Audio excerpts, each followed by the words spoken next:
So let's talk about this Aprilia. I am just gonna do as quick as I can walk around of what I've done to the bike since the last track update. The bike is ready to go. I'm going to do a track day and a club race at the end of this week. I really tried to only buy things that the bike needs to perform better on track. I didn't buy anything bling just for the sake of it. I tried to buy things that would for sure increase performance, and I did not buy anything that I had a question about if I needed it or not.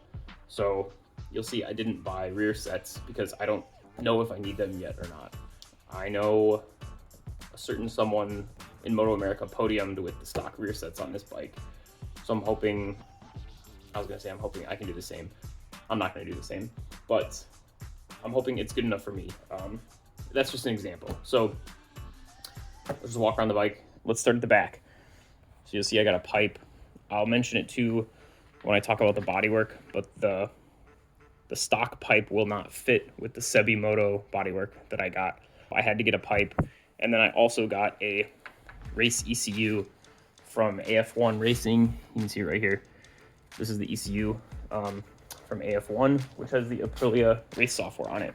I was not convinced that you needed to also get a special tune or something when you get the race exhaust and race ECM. A lot of people are getting the Jet Prime fuel controller along with the race ECM, but I truly believe that the race ECM should adapt because you still have the O2 sensor plugged in the exhaust. I don't know that for sure. I'm not a software engineer. I don't know who worked on it or anything like that. But what I can tell you is I went to dyno the bike and measured the air-fuel ratio, and it does seem to be in a safe and powerful level. I'll put some pictures up now, but the air-fuel ratio was a little bit rich, which is what you want for power, and it was not scary, it was not bad or anything. And I do also believe that the race ECM will keep updating while I'm riding, since I did that right when I got the ECM in the pipe. I do believe it'll keep updating and kind of learning, and will adjust a little more for the Moto America fuel that I'm going to use. I think it will eventually be a better tune on the bike. It's, like I said, it's not at a dangerous level, so I'm not really worried about it. As far as power goes, it didn't have a crap ton of power. I don't think it was much more than stock, actually. So, I don't know. That's a good question. That's just something to note. Go to the other video on my YouTube to see how much power it made. But it's not much more than stock RS660s that I've seen. But it sounds a lot better, and I needed the clearance anyway for the bodywork.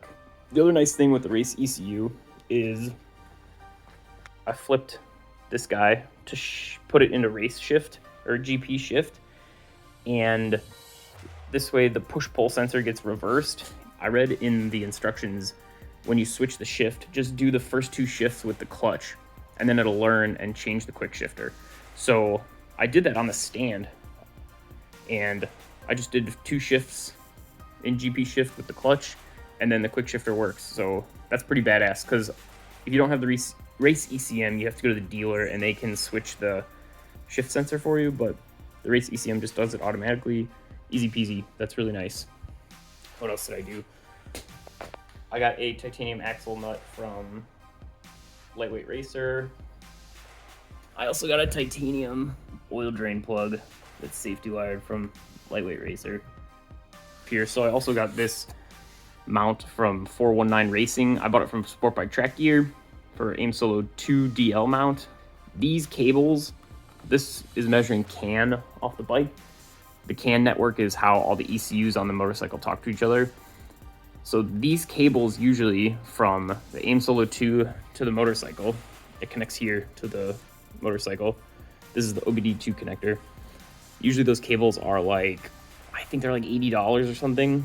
But what I ended up doing was I found this connector online that you can buy for a couple bucks, and I just soldered this cable to it. So I got this cable for free with the AIM Solo 2 DL, and I just cut the wires and soldered them to this connector that I bought online. So I made a basically free connector instead of buying the Aprilia one. If you want to do this, hit me up and I'll send you the link to buy this connector. It's not a big deal. And also for Moto America, you need a rain light. This one's kind of big. I don't know. I might get a different one. I got this from Amazon, but I put a switch down here. So this will be my rain light switch. And the nice thing is I put the rain light on a connector also. What else? So I got the stock triple clamp still on here, and you can see some lines where I did a little redneck machining.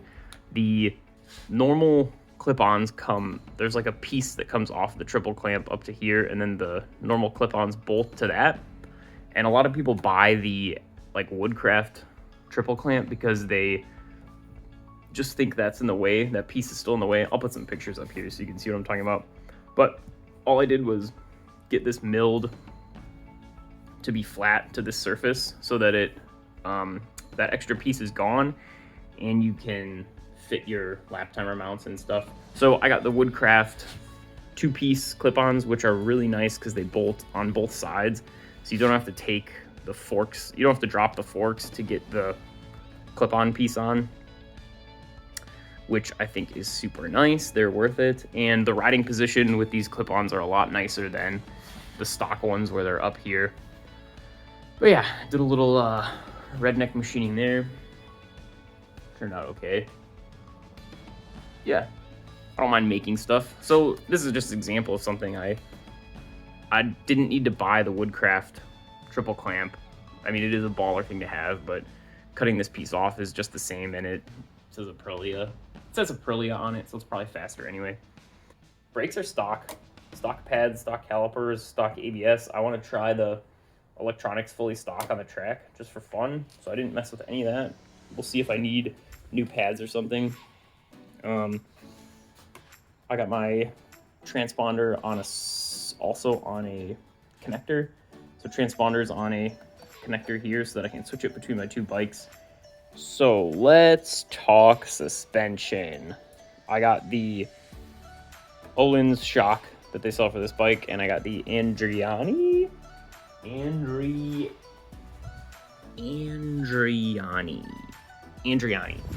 cartridge kit in the front forks. I don't know a lot about suspension, but there's a lot you can do just to make sure you kind of start at the right place. So this might be a little bit boring, but I'm an engineer, and this is how I'm going about the suspension. I got the suspension from one of my sponsors, Witchkraft Motorsports, and he set it up for me. Joe Craft over there set it up for me, and just for reference, I'm 165 pounds, not in gear. So when you order the Andriani kit, they recommend going with the 8.8, that's 8.8 newtons per millimeter spring, but that's kind of a weird unit. Usually you think of spring rates for the front in kilograms per millimeter. You'll hear 0.8, 0.9, 10, 11 for spring rates, and that's what this is talking about. So I got a 0.9 spring, or 2.9 springs in there, and honestly, that feels a little soft, but I've seen two different numbers to have for sag in the front. I've seen 25 to 30 or 30 to 40. Actually, this is the Öhlins manual for the shock, says you should be at 30 to 40. And I know it says ride height, but it's calling sag with no rider on the bike free sag, and it's calling with the rider ride height. So the Öhlins manual says 30 to 40. I'm kind of going to go with that just for now, just because I'm actually in that range. So like I said, I'm 165 pounds, and with 5 turns out of 11 of preload, I'm at 36 millimeters of sag, which is in this range. And with gear on, I'm going to be awfully close to 40. And to be honest, it does feel soft when I'm just bouncing around on the bike. But Joe Craft did put a suspension, a high-tech suspension measuring device on my fork when he had it apart. So I'm going to make sure I'm not, ooh, there's plastic in there from when I was drilling holes. basically what you want to do is never be here. You kind of want to use 90% of the fork travel. So somewhere around there would be good when I'm riding. So we'll find out. And then for the front, there are no recommended settings in the manual. So I trust what Joe Craft did at Witchkraft. He set me up with these base settings. So in case you're curious, the oil height, preload's at 4. I changed that though, I'm at 5 now. Rebound at 1.5, compression at 3. And then for the rear, Öhlins recommends 160 Newton per millimeter spring, which is 913 pounds per inch. So this spring is about right for my weight, because you should be at 25 to 35 millimeters of sag, and with 9 millimeters of preload in the rear shock, I'm at 24 millimeters of sag. So once I have my gear on, I'll be a little heavier and I'll be right in that money zone. And this shock came with 7 millimeters of preload in it, and I actually went to 9 to get the right number. But yeah, we'll see. And for the base settings, you can see here, we got 10 clicks of compression, 20 of rebound, and yeah, the 160 pound spring, or 160 newtons per millimeter spring. I know that's boring, but I don't know a ton about suspension, but my theory has always been just get the preload correct, get the correct spring rates for your weight, and you can see if you're around my same weight, you can kind of get an idea what to do. I would say go one heavier. I think they make a 9.3 spring, a 9.3. That's probably what I'm going to end up getting, but I'm going to ride it like this, just see how it is. Probably crank up this preload if the bike feels a little soft, but that's kind of always my idea. Just get the spring rates correct, ride the bike, make sure the front and the rear are moving together, and it's kind of all you can do. So yeah, I'm excited to ride this hunk of junk. I think the two biggest things to note about the bodywork, it showed up with a lot of kind of like no paint areas. I wondered if they were sitting on this part when it was getting painted or something like that. And there's a handful of spots like that. It really seems like they expected you to paint it after it showed up. I was just kind of hoping it would work. Here too, there's a little paint missing, but really not the biggest ordeal. The other thing is with the Woodcraft clip-ons, I had to trim this part away on both sides just so that the brake lever and master cylinder would clear, and that's really not a big deal. With the stock bars it was fine, but when you put clip-ons on, you will have to trim some of that away. Yeah, mostly I'm just pumped to ride this thing on track next weekend. Maybe I can win a club race or something, and I'm just excited to see what it's like compared to the SV. I'm expecting a lot. I've heard a lot of good things about these bikes, and like I said, I'm trying to build this just as get the bare minimum things. I think the bike is very good out of the box, and you don't need a ton of modifications, so I just got the basic things. Yeah, I'm just gonna put gas in it, tires on it, and let it rip. I've been to Carolina. I'm going to Carolina Motorsports Park. I have been there, so at least it's not a new track for me. Hopefully I can beat my SV650 best time. That would be very nice, since this is like 20 more horsepower. But yeah, I'm excited. I'll put up some videos of me riding there, and we'll talk later. Bye bye now.